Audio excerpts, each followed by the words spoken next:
Hello, good afternoon, and welcome. It's Ms. Fenton from Stevenson High School in Lincolnshire, Illinois, and welcome back to Virtual AP Psychology. So welcome back. We are still in Unit 2, the brain. Just wanted to point out real quickly again for the exam overview, this year's test only covers units 1 through 7, and today we are still focusing on the biological basis of behavior. Okay, so today we're going to start with a review of that practice FRQ that I gave you yesterday, that kind of longer one. And we're going to talk about brain anatomy, and as well as brain lateralization and hemispheric specialization, and a little bit about Broca's and Wernicke's area again. So this was the question that you had yesterday, and I'm going to give you just a moment to look it over if you haven't seen it yet.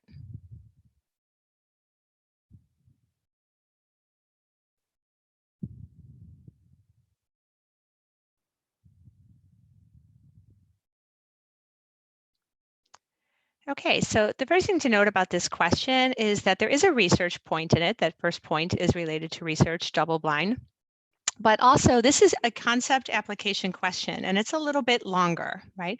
So a typical concept application question would have even one more term than this. It would have 7, and you traditionally have 25 minutes. So this year, you still have 25 minutes, but it's not been announced for sure if it's going to be still 7 points or not. But what you want to do is start practicing with 6 or 7 points like this. And you can see how in 25 minutes, if you're not prepared, if you don't know what these concepts mean, by the time you factor in the time it takes you to kind of read and process the prompt, if you're having to look up all these words, that's less time that you have to actually write your answer. So again, you want to study for this open note test as if it were not open note, right? You need to know these concepts so that you can concentrate on the application piece. So the very first term is a double blind design, and you're going to want to incorporate every aspect of that definition into your application, right? So if the application doesn't cover the definition, then the application will be incorrect. So in this example, researchers in this study used a double-blind method, which means that neither they, the researchers, nor the participants in this, for example, MS drug trial. I did a second example, you're going to see in a minute, with one of the different brain diseases, who's receiving the treatment. And the reason you use a double blind is to reduce the potential impact of confounding variables, or to reduce the impact of, say, researcher bias, or you could say the placebo effect, right? So if you look at these two notes, the response has to indicate that neither the researchers nor the participants are informed, essentially blind, to some aspect of the study, right? And that this is done to reduce confounding variables, or eliminate placebo effect, or reduce it, or reduce experimenter bias. Like, you need that whole piece incorporated. And also with the application, you have to reference one of the brain diseases in the prompt and a drug trial. So if you don't explain, by the way, why the method was used, right? So to reduce confounding variables or reduce the placebo effect, it's not going to score. Now, you don't have to write in your application, you don't have to give an example of a double-blind study for each one of the diseases that are listed here, right? So sometimes in the prompt, there's going to give you more than one thing to possibly write with, and maybe one of these terms goes better with a particular concept in this, but there's no hard, fast way. Now, in some cases, you're not going to be able to make it work. Like, you're only going to make antagonists work logically with one of these diseases. And this prompt also has some additional information. It's talking about the IRB approval, but that is not really probably needed in your response. So here's your first example. Examples are not exhaustive. So here's a second example. If you're curious whether or not your particular response that you wrote would score, I would suggest asking your teacher. It would be a great discussion piece. So another way, so this instead, I went with Alzheimer's in this example. Researchers use double blind. Neither the participants or the experimenter know if they're receiving the new drug or the placebo. Now, you could have a control condition with the placebo, but you could also potentially have a control condition with maybe the old version of the drug. So if that's something that you wrote, that's going to score. That's just as good. And again, I have the same notes and the same do not score here for double blind. Okay, the next term is antagonist. So this is a type of drug. So I didn't put it on the do not score, but if you're talking about a neurotransmitter, then that's going to be wrong, because an antagonist is a medication, or it could potentially be a toxin, but considering the prompt, we're looking for a medication. Now, in this case, you have researchers testing a new drug to treat schizophrenia, right? And that works as a dopamine agonist. So what's required here is you actually have to know that excess of dopamine is the problem in schizophrenia. Therefore, you would need an antagonist drug for that. So you can't use antagonists for Parkinson because those individuals would need an agonist. They have too little dopamine. And it would be the same problem with Alzheimer's. They don't need an antagonist for acetylcholine. They need an agonist because the disease, the plaques that are building up are destroying those acetylcholine producing neurons in individuals with Alzheimer's disease. Okay, so the next one is a neurotransmitter. So here, just like in that earlier one, if it's a drug, you can't call it a neurotransmitter. If it's a neurotransmitter, you can't refer to it as a hormone. So that's automatically going to be a do not score. So acetylcholine, and again, I told you yesterday, feel free to just write ACH if you don't want to write out acetylcholine every time. It actually has a lot of functions. So I listed several of them here, right? Muscle contraction, learning, memory. But really, the one you need to make it work for Alzheimer's disease is the memory function, okay? If you're going to be using acetylcholine, like in the example I'm going to show you on the next page, in relation to Parkinson's, then you would be wanting to focus on the movement piece, right? So this is pretty layered, right? This is kind of like what Dr. Swope was telling you, go deeper, explain. So you need to make sure that you're talking about the acetylcholine function that's logical for the disease you're discussing. So with acetylcholine and Alzheimer's, you're going to be focusing on that memory function. Now you can, of course, do acetylcholine potentially for Parkinson's, but then you're going to not want to focus on memory. You're going to want to focus on muscle contraction because the problems with Parkinson's are, initiating voluntary movement or tremors. And that's more of a muscle contraction than a memory or learning, say, issue. Next up, you had the positron emission tomography, or a PET. And again, you can just write PET scans, perfectly fine. And I gave you a couple examples here, and I have another example on the next page. But you have to include how a PET works, right? And that's that definition piece. And it has to be incorporated within the context of this study. So your application has to include the pieces that you would have in your definition, and it can be in a combination. And what you want to do is tie it to the prompt. That's the apply. It has to be, how would you use a PET to be used in one of these brain diseases mentioned in the prompt, right? So if it's multiple sclerosis, you might be looking for damage to myelin. And you're going to do that by using the PET to track the radioactively tagged glucose that was injected, right? The same thing with acetylcholine, only now you're going to be looking at Alzheimer's and acetylcholine neurons. And you could also have used a PET and kind of focused on a specific neurotransmitter, because that's something that you can track in with a PET scan. The next term was the blood-brain barrier. And what this is, again, it's a semi-permeable network of cells that kind of lines the capillaries of the brain and the spine as well, the spinal cord.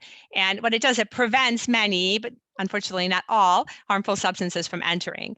And sometimes it can block really important medications. So in the context of this prompt, they need to create a medication that is capable of crossing the blood-brain barrier in order to reach those acetylcholine cells or dopamine cells if it were Parkinson's disease. And the next one with myelin sheath, this is that fatty layer of tissue that surrounds axons of some neurons. And what it does is it insulates, it also provides nutrients, takes away toxins, but importantly, it speeds up messages. And this is produced by glial cells. So if you're trying to create a drug for multiple sclerosis, which is where the myelin piece would fit in best in this prompt, you might want to have that medication target those glial cells, the cells that actually produce the myelin. So we're going to just do a little quick SOTAS check. And remember, SOTAS is not the only way. It is just one way. It's just simpler for me to kind of just go over a few basic pieces. Did you space out your answer? Did you answer the points in order? If you did, you should be able to go back and count out like 6 distinct blocks of text, because there were 6 terms in the prompt. Did you define or include all the aspects of the definition in your application? So for example, with double blind, did you include the why? And did you apply this directly to the scenario presented? So sometimes, you answer point 1, point 2, point 3, point 4, you're referencing the scenario, and then somehow, because you're writing, you're under pressure, and next thing you know, you're forgetting to apply the scenario. So if you have any time left, you want to double check. You're going to double check that you applied everything to the scenario. You're going to make sure you use synonyms when needed. For example, with double blind, you need not to just repeat the word blind, for example. And again, as I mentioned, I want to emphasize that it's the applications that score. And definitions can only be considered if they support your application. And a definition can also help you to remember to put all those pieces into your application. So to ensure that you're in the point, you want to focus your effort and your attention on that application piece. Okay, let's talk about what you're going to learn today, or what you need to know, or what you're going to be reviewing. So we're going to focus a lot specifically on the brain and the parts of the brain. And sometimes at the beginning of the year, when you're in this unit, the brain unit can feel really overwhelming with all the parts of the neuron and all the different neurotransmitters and all the different hormones and glands and all these different brain parts and regions. And it starts to be overwhelming. But at the end of the year, you might realize that we've been talking about these brain regions in context in your class, in the memory unit, in the cognition unit, in motivation and emotion. So you've had more reinforcement of this than you even realize. And this should be a great place for you to review. So I want to start with kind of this really simple image from the National Institute of Health. And if you're going to separate the brain into these 3 broad regions, right? You have the hindbrain, and it's the far left image. It's in orange. It includes most of the survival functions, right?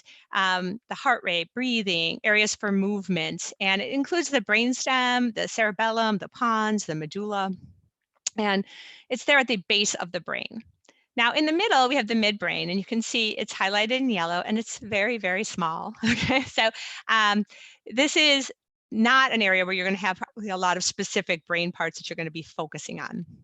You should be able to identify the location and function of everything in the hindbrain and the forebrain that I'm going to be mentioning in this video. And the forebrain is the largest area. So it's the most complex regions. It includes the cortex, the 1/4 inch or so thick wrinkled outer layer, and all the structures underneath it. So the structures underneath the cortex, they're below it, so we call them subcortical structures. And that would include, of course, things like the limbic system. Okay, so let's take a look at that hindbrain, or the brainstem, the base of the brain. And on the left image, you can see the brainstem, and you can also see that cerebellum in orange. And the cerebellum is sometimes called the little brain. And this area of the brain is in charge of balance, fine motor coordination, and it also is the place where procedural memories, like implicit unconscious memories for how to do things, like how to walk, how to ride a bike, how to play violin. Those are all cerebellum functions. Now looking over to the image on the right side of the screen, you're going to see the brainstem, and you're also going to see the thalamus up at the top. Now the thalamus is actually part of the forebrain, but it is a really important structure, and just want to talk to you about it in this context as well. So the thalamus is the sensory relay station of the brain. So information from all of the senses, with the notable exception of olfaction or smell, are first sent to the thalamus. So you can think of the thalamus as the police officer directing traffic, or you can think of them as like an Amazon hub, okay, where all the different orders come in, or mail, like a large mail postal service, right? And then what the thalamus does is it sorts, right? So if information comes in and it's visual information, like from the eyes, the thalamus is going to take that information and send that message on to the visual area of the cortex, which is in the occipital lobes. But if it gets other information that's auditory in nature, sound information, that's going to be sent to the temporal lobes, to the auditory cortex. So it's going to sort information. If it's information about how something feels to the touch, it's going to go to that somatosensory cortex in the parietal lobe. So that's the thalamus, which again is in the forebrain. Now, the medulla and the pons are on the brainstem, and the medulla is like the lower one towards the bottom. And this is vital functions. So your medulla is your heart rate, breathing, blood pressure, but it also controls a lot of reflexes other than those spinal reflexes. So not so much the ones where it's a withdrawal reflex if you touch something hot. Reflexes more like sneezing, coughing, blinking, swallowing, vomiting. Those are all medulla functions. The pons is kind of that area just above that on the brainstem, just above the medulla, and it kind of puffs out a little like a pillow. So I think of it as the pillow at like the top of the bed. You can kind of get that imagery a little better from the picture on the left. And that pons is also related to things like sleep. The pons is also a bridge. It's a bridge connecting the cerebellum, that orange structure on the right, and connecting that to the cortex.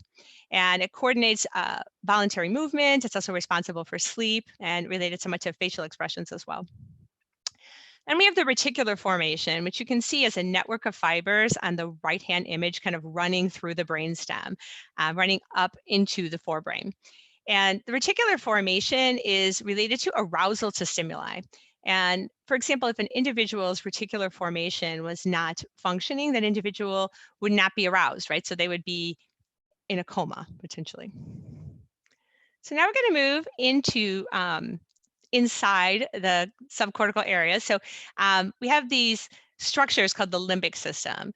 And the limbic system, they sometimes call it donut shaped or bagel shaped. And that hole, I guess that would be in the center of the donut, that would be kind of filled by the thalamus. So that hippocampus, a hippocampal structure, kind of wraps around the thalamus. So like an arm around each side.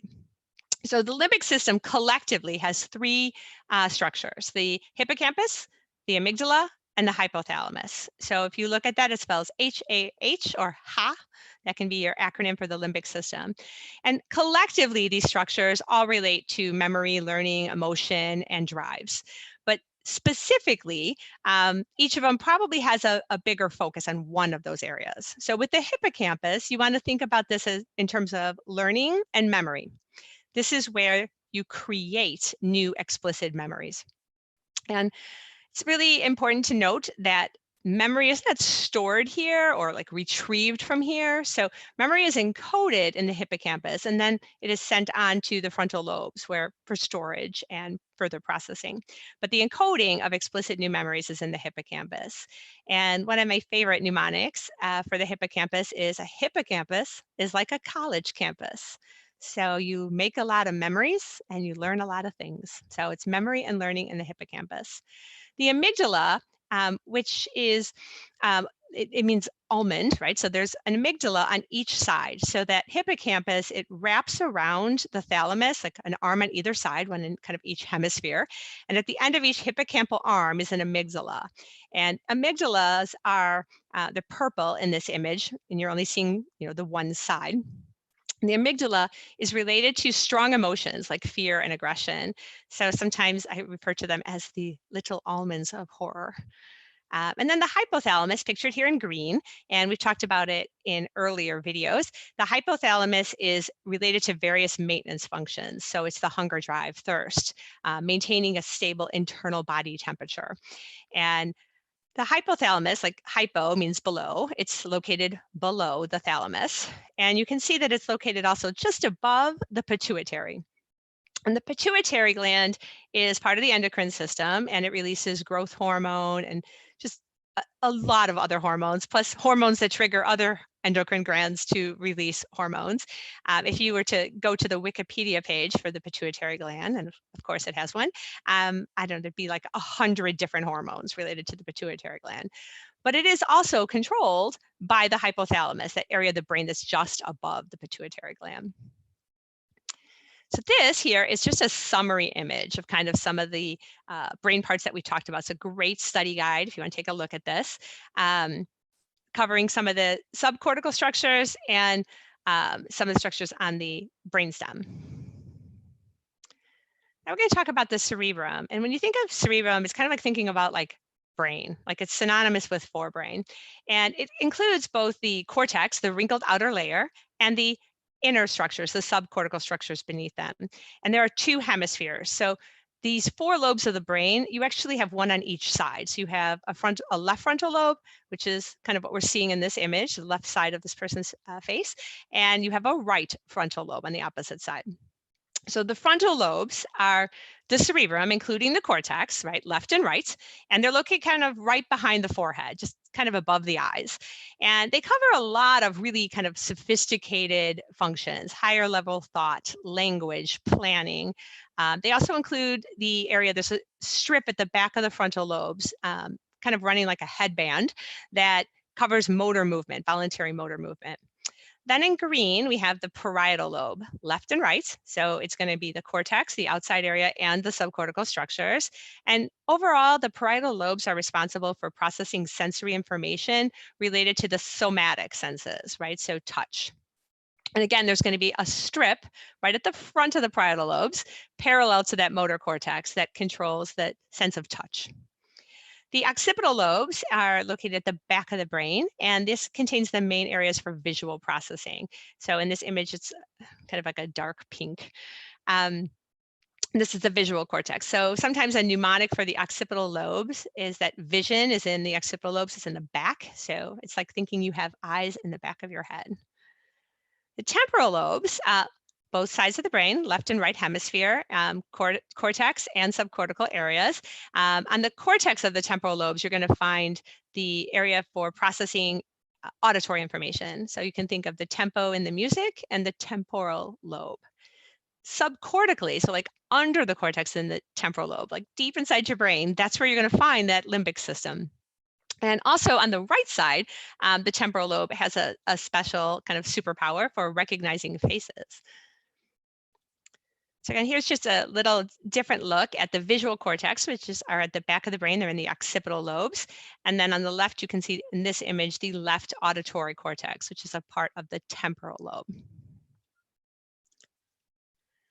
Okay, so the cortex, as I mentioned, is the wrinkly outer layer, right? And because it's wrinkled, there's actually creates like more surface volume, right? So if you imagine taking like a big sheet of paper and crumpling it up, you can fit more into that confined space, which is the skull.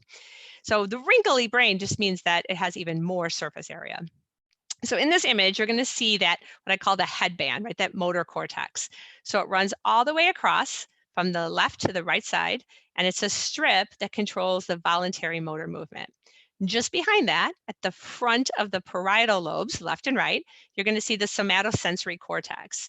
And that's the area that controls the perception of how things feel to the touch, right? Pain, pressure, temperature to the touch, right? It's also important to note that your brain works on this system called contralateral control, which means the central nervous system is organized in such a way that each hemisphere is responsible for the movements, or in the case of the sensory cortex, the sensation of the opposite side of the body. So your left motor cortex is going to be, a region on your left motor cortex is going to be what moves your right arm. I'm going to just stop here a second and talk about touch. When you're writing an FRQ potentially about the somatosensory cortex or the motor cortex, and you're talking about touch, you have to be kind of specific, right? So if you're going to touch the screen or touch the basketball, that's a voluntary motor movement, right? But if you're going to say that the basketball feels, hot or cold to the touch, right? Or smooth, that is the somatosensory cortex and touch. So just be kind of clear in your intention when you're talking about that.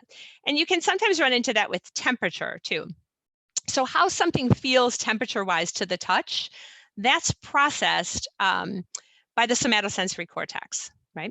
But your internal body temperature, like 98.6, or if you are cold or you have a fever, that is regulated more by the hypothalamus in terms of temperature and maintenance, right?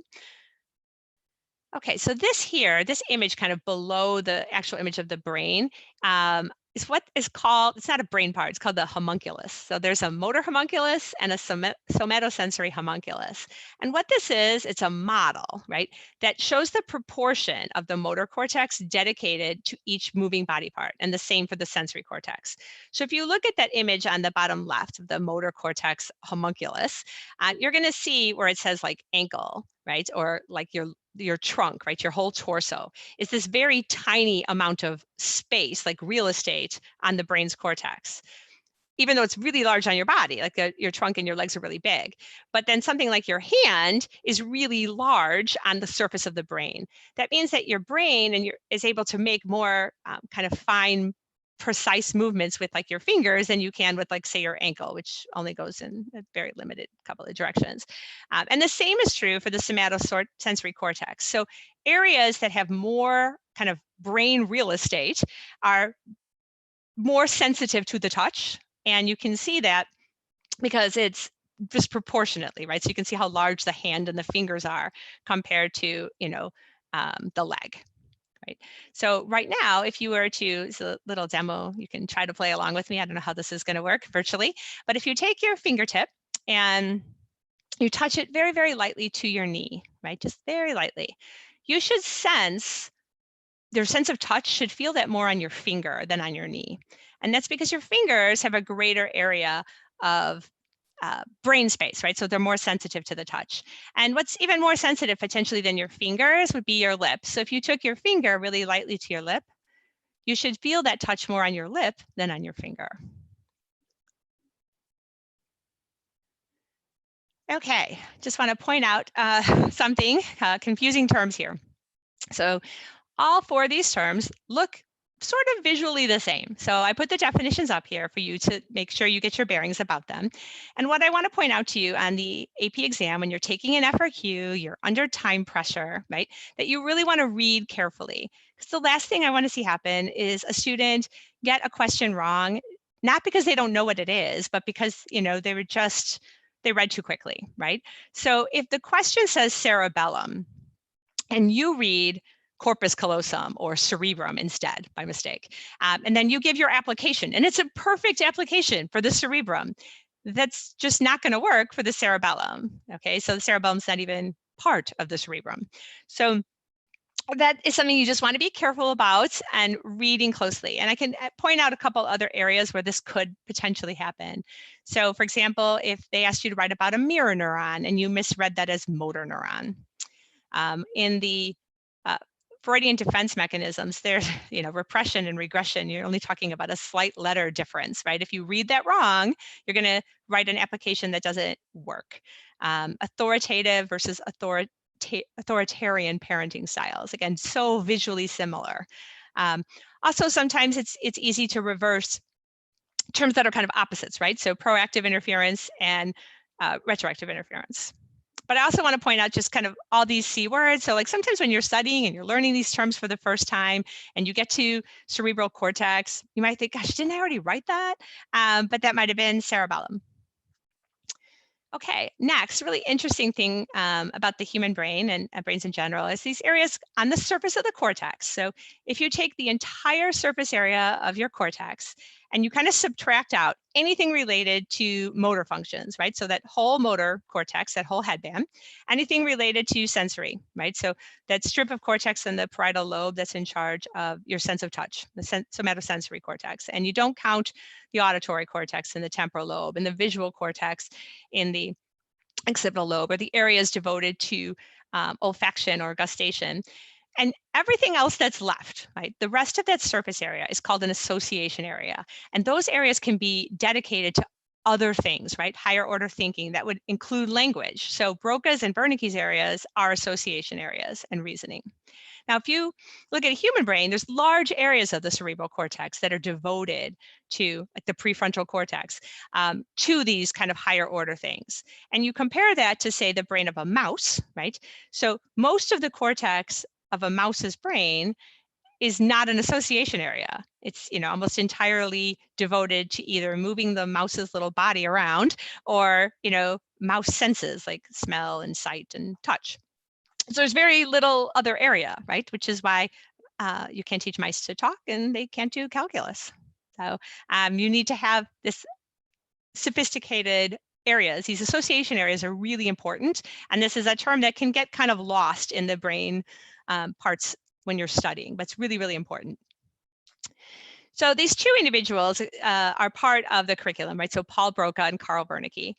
Conveniently, the areas of the brain that they like led the discovery of their function are named after them. So Broca's area, again, that's an area in the left frontal lobe for the production of language. In most individuals. And in most individuals, the Wernicke's area is going to be in the left temporal lobe, and it's going to be responsible for making meaningful speech and understanding the speech of others. Okay, let's do a couple quick examples to check your understanding, a little bit of a review.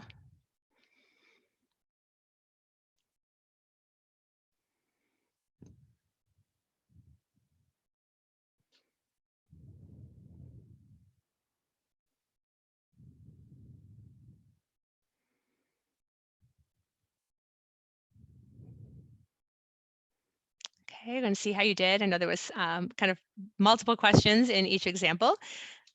So for example, one, you should have had the thalamus, and it relays sensory information about everything except olfaction, and the thalamus is located at the top of the brainstem, and it is in the frontal lobe.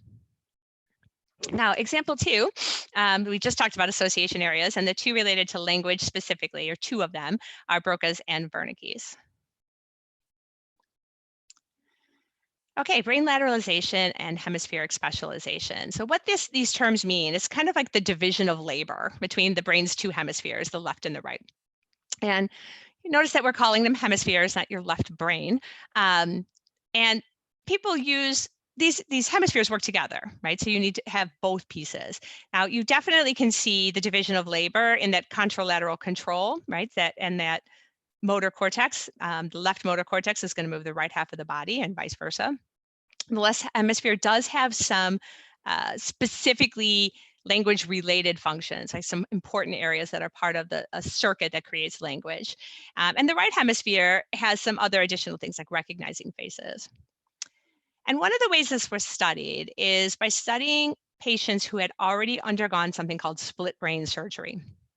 So the surgeons who developed this procedure theorized that certain individuals with really severe kind of nearly all day, potentially even life-threatening seizures that weren't responding to medication, that this was the result of abnormal, like kind of electrical activity crossing back and forth across the corpus callosum. And you can see the corpus callosum, it's a brain structure. In the left side, it's like a lateral, like a halfway slice of the brain. And the image on the right is got the corpus callosum in the middle. So if you think of your two, I'm going to try to put my fingers on the screen, your two hemispheres as like two fists, right?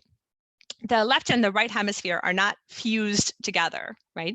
If you were to separate them a little, like just kind of pull them apart and reach down a little, about halfway down, you'd see these fibers crossing. And it's kind of what you see in the image on the right, where it's kind of the red fibers crossing. And that's how these two hemispheres talk to each other, right? And the surgeons who did this surgery to treat these individuals, they theorized that this would be safe because the corpus callosum had already been kind of cut in animals by researchers Roger Sperry and Michael Gazzaniga, and the animals had no serious side effects as a result of this. So, and the surgery did work. It did treat these people's epilepsy. And what also it did is it provided an opportunity, right, for neuroscientists to kind of study the lateralization of the brain. And what they did is they discovered essentially these ideas that the language is largely in the left, so more evidence for Broca's and Wernicke's, and they learned a lot about, contralateral motor control.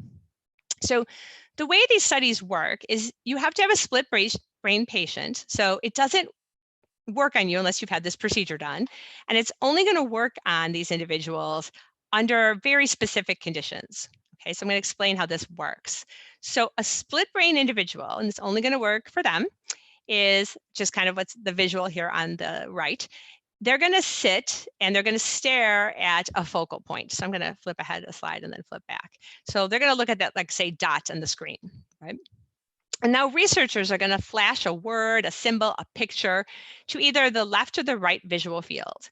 So in this picture, you can see on the left visual field, there's a pencil, right? So if the person is staring straight ahead at like a focal point, and very, very quickly, a pencil is flashed to their left visual field, what's going to happen, you can kind of follow the blue lines, is that that image of that pencil in the left visual field off to their left side is going to travel to their right hemisphere.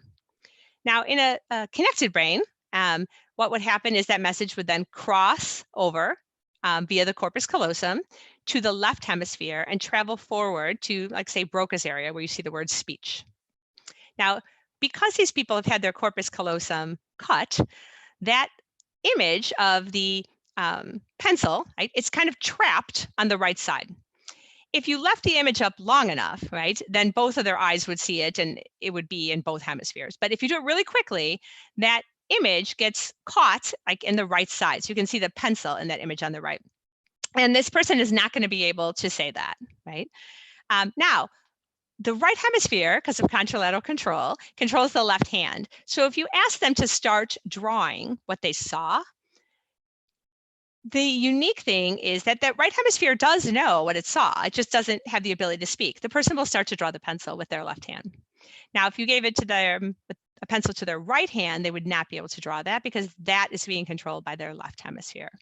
Now, in this image, like if you have really quickly a picture of an apple, like a green apple, flashed to the right visual field, that's going to go directly into the left hemisphere, and it doesn't have to cross the corpus callosum to get to speech. It can just go straight forward. And that person with the split brain is going to see the apple right away and be able to say it immediately. Now, the left hemisphere controls the right hand, so they could also draw it with their right hand or pick it out from a set of choices with their right hand. But realistically, once they can say it, I mean, they can probably use either hand. Okay, so let's take a look at this image. A little bit harder. So what's going to happen here is, like, it spells heart altogether. But for a split brain person, step A, they're going to look at the dot. Two words separated by that dot are projected for just a moment, right? Very quickly. And what's going to happen is that image in the left visual field, HE, is going to go to their right hemisphere. And it's not going to be able to cross, right? So the HE is stuck over on the right that doesn't have the speaking areas of the brain. Art, on the other hand, is going to go from the right visual field to the left hemisphere, straight forward, and that's what they're going to report seeing. Right? They're going to report seeing art. Now, in this image, they're pointing to he because they asked the individual to point with their left hand, right, to see what other word they saw, and they're going to then know about the HE. So this is definitely something that's a little difficult to kind of teach via video, but the easiest way to think of it is left, right, left, right, left, right. So if it's in the left visual field, it's in the right side of the brain, which controls the left hand, right? If it's in the right visual field, right, left, right, right? So right visual field, left hemisphere, right hand. And anything that's on the left side, once it's on the left side, that message, the person can say it. I'm going to point out one little tiny other thing here because some of you are going to notice this. You might notice that the red and the blue are kind of on both eyes. So I'm simplifying when I'm saying left visual field, right hemisphere, left hand. Technically, it would be the left visual field would be the right half of each eye, and that's what goes to the right hemisphere. And the right visual field would be the left half of each eye, and that would go to the left hemisphere. So I did write up a couple of slides that kind of summarize how this is going to work, right, in real life. If you were to do this with individuals who have a split brain, right, it's not going to work for anyone who hasn't had their corpus callosum cuts. And even if you do have your corpus callosum cut, it's only going to work if you stare at a focal point and an image is flashed just for a second. Because if it's up long enough, then both eyes move and it's going to get to both hemispheres, which is why these individuals don't have problems in real life. So here's kind of a summary of what happens with images that are going to the right visual field for these individuals in a split brain study.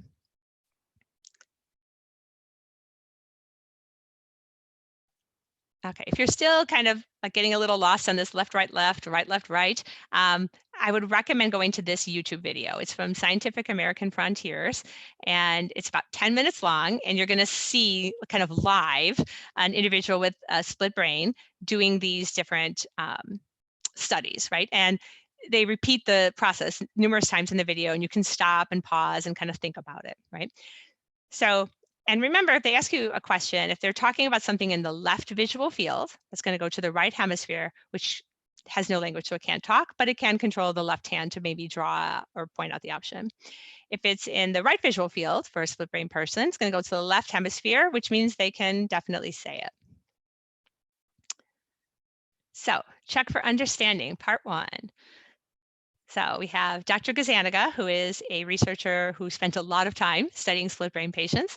And what would happen in each of these scenarios? You're just going to circle yes or no, and then circle left or right.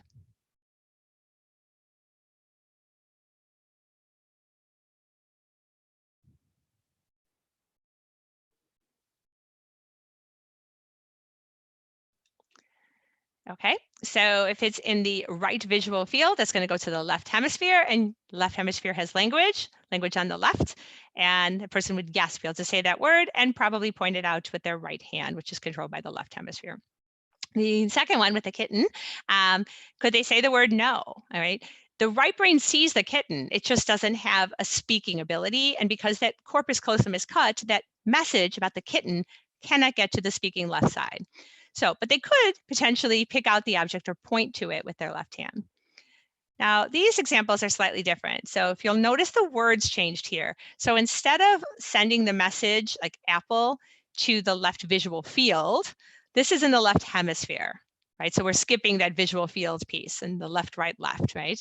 We're starting right in the middle.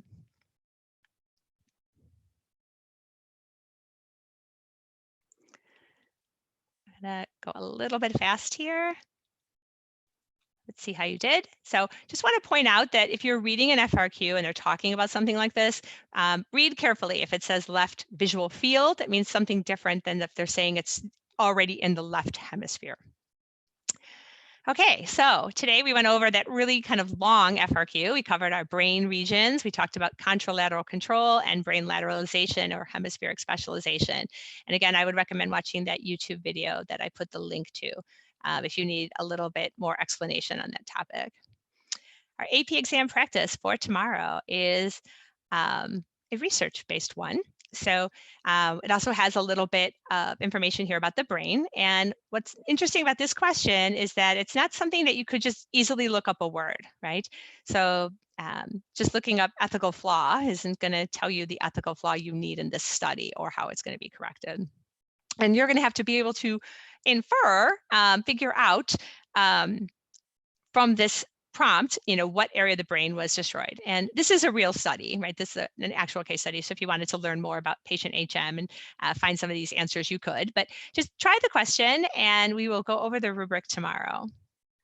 So thank you again for watching. I hope to see you again tomorrow. Don't forget to practice that FRQ, and we will see you tomorrow. Take care.